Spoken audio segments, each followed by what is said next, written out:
Anuruddha to ask why they could not lift up Lord Buddha's body? Venerable Anuruddha replied, Vaisethas, you have one intention but the devas have another thought. Vaisethas, your thoughts were, after paying homage to Buddha's body, you will cremate the body south of the town. But for the devas who have paid homage to the body of the Blessed One with heavenly dance, song, music, flower garlands, they wish to carry Buddha's body northward to the northern part of the town, then go through the center of the town and then eastward to the east of the town through the east gate to the Mallas shrine of Makuttabandhana and cremate the body of the Blessed One there. The Mallas replied, let's follow the devas' wish. At that time the whole of Kusinara, even the dust heaps and rubbish heaps were covered to knee-height with coral tree flowers. The devas and the Mallas of Kusinara paid homage to the body of the Blessed One with divine and human dance, song, music, flower garlands, perfume. They respect, honor, and veneration the body of Buddha. Then they carried the body of the Blessed One northward to the northern part of the town, then they went through the center of the town, then eastward to the east of the town through the eastern gate and finally to the Mallas shrine of Makuttabandhana where they set the body down.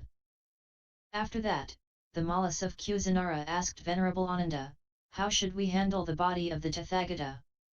Venerable Ananda replied, you should deal it just like the body of a universal monarch.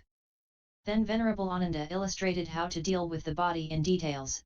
The body of a universal monarch, Vaisethas, is first wrapped round with new linen, and then with teased cotton wool.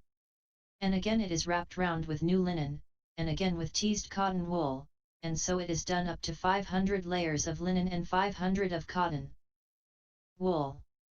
When that is done, the body of the universal monarch is placed in an iron oil vessel, which is enclosed in another iron vessel, and a funeral pyre is built of all kinds of perfumed woods, and so the body of the universal monarch is burned. And at a crossroads a stupa is raised for the universal monarch.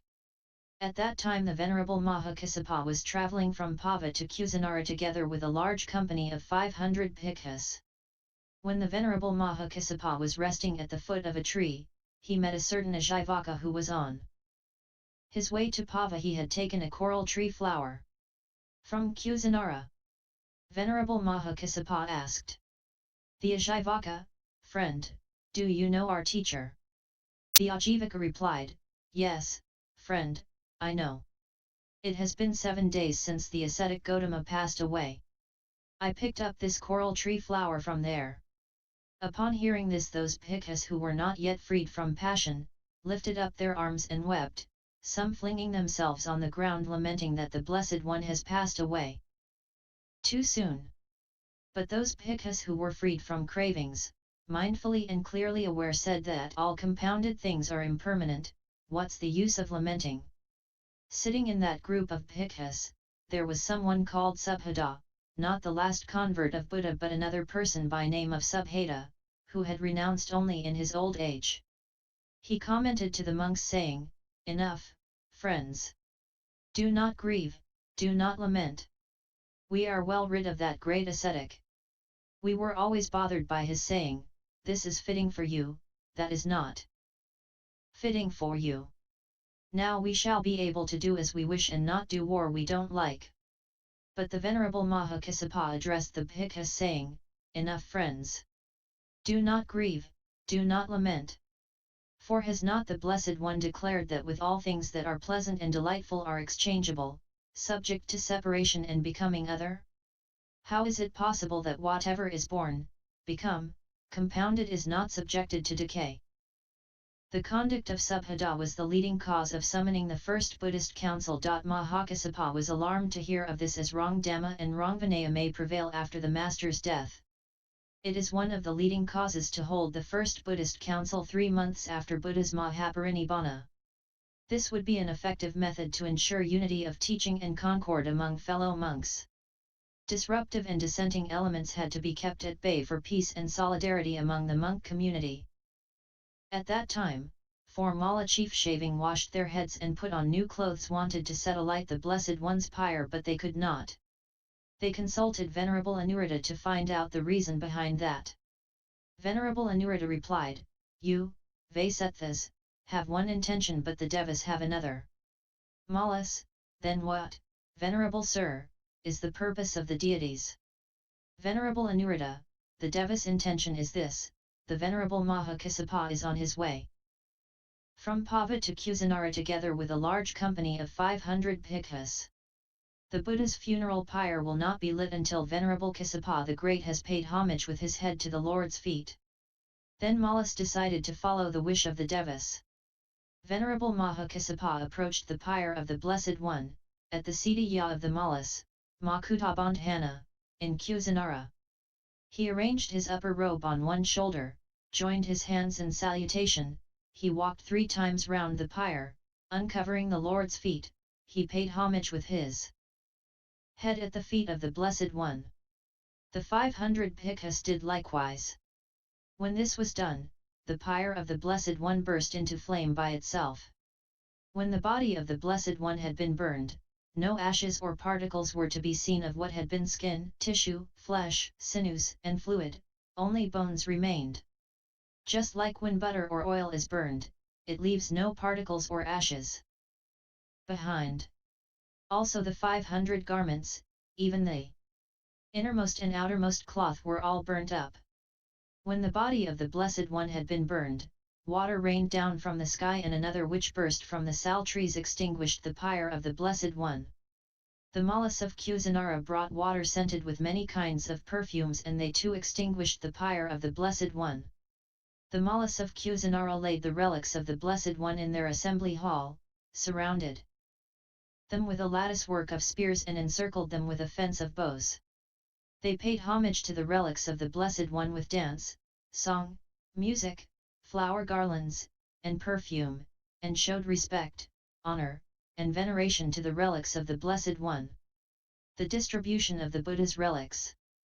King Ajatasattu, son of the Vethadipa Queen of Magadha, came to know that at Kusinara the Blessed One had passed away. He sent a message to the Mallas of Kusinara, saying, "The Blessed One was a Khattiya, warrior caste, and so am I. I am worthy to receive a portion of the relics of the Blessed One. I will erect a stupa over the relics of the Blessed One and hold a festival in their honor." The Licchavis of Vesali also came to know that Blessed One had passed away. They too sent a message to the Mallas of Kusinara, saying, "The Blessed One was a Khattiya, warrior caste, and we are too.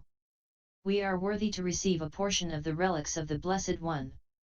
We will erect a stupa over the relics of the Blessed One and hold a festival in their honor." The Sakyas of Kapilavatthu also came to know that the Blessed One had passed away. They also sent a message to the Mallas of Kusinara, saying, "The Blessed One was the chief of our clan. We are worthy to receive a portion of the relics of the Blessed One. We will erect a great stupa over the relics of the Blessed One and hold a festival in their honor." The Bulayas of Allakappa, the Kolis of Ramagama, Brahmin Vethadipa, Mallas of Pava also came to know that the Blessed One had passed away. They too sent a similar message to the Mallas of Kusinara asking for a portion of the relics of the Blessed One and promised to make a stupa for the relics. The Mallas of Kusinara got the messages from the above and addressed the assembly saying, "The Blessed One has passed away in our township. We shall not part with any portion of the relics of the Blessed One." Then the Brahmin Dona spoke to the assembly, saying, "Lords, listen to my proposal. Our Buddha taught us ever to forbear. It is not right should strife arise over the custody of his remains. Let us all be joined in harmony and peace and in friendship, to share the relics into 8 portions, so that far and wide stupas may rise, to allow all to see and gain in the all-enlightened one." Mallas replied, "Well then, Brahmin, you divide the remains of the Blessed One in the best and fairest way."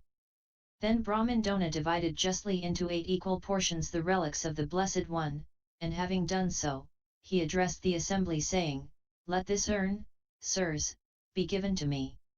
Over this urn I will erect a stupa and in its honor I will hold a festival." And the urn was given to the Brahmin Dona. Then the Moriyas of Pipphalivana came to know that the Blessed One had passed away. They sent a message to the Mallas of Kusinara saying, "The Blessed One was of the warrior caste, and we are too. We are worthy to receive a portion of the relics of the Blessed One. We will erect a stupa over the relics of the Blessed One and hold a festival in their honor. The Mallas replied, there is no portion of the relics of the Blessed One remaining, the relics of the Blessed One have been divided. So you must take the embers. And they took the embers. King Ajatasattu erected a stupa over the relics of the Blessed One at Rajagaha. The Licchavis of Vesali erected a stupa at Vesali. The Sakyas of Kapilavatthu erected a stupa at Kapilavatthu. The Bulayas of Allakappa erected a stupa at Allakappa. The Kolis of Ramagama erected a stupa at Ramagama. The Vethadipa brahman erected a stupa at Vethadipa. The Mallas of Pava erected a stupa at Pava. The Mallas of Kusinara erected a stupa at Kusinara. The brahmin Dona erected a stupa over the urn and the Moriyas of Pipphalivana erected a stupa over the ashes at Pipphalivana. Thus 8 stupas were built for the relics, a 9th for the urn and a 10th for the ashes. 8 portions there were of the relics of him, the all-seeing one, the greatest of men. 7 remained in Jambudapa are honored, the 8th in Ramagama kept by kings of the Naga race. 1 tooth is honored in the Tavatimsa heaven by the 30 gods, 1 in the realm of Kalinga and 1 by the Naga kings. They shed their glory over the fruitful earth. For thus the relics of the all-seeing one are best honored by those who are worthy of honor. Gods and Nagas, kings, the noblest men pay homage with clasped hands. For hard indeed it is through hundreds of ages to meet with an all-enlightened one. Conclusion. Mahàparinibbàn Sutta is a documentation of the last days of Buddha. The Blessed One traveled all around to remind the monks of the basic doctrines, 4 noble truths, noble eightfold path, the 3 foundations, morality, concentration, and wisdom, and the Vinaya, disciplinary code. He also told Venerable Ananda how to carry out his funeral, not to lament over his death as nothing is permanent, only the Dhamma and Vinaya will be the successor. There's also documentation of the Buddha's great decease, last moments, and the distribution of Buddha's relics. By WHH. References. 1. www.accesstoinsight.org.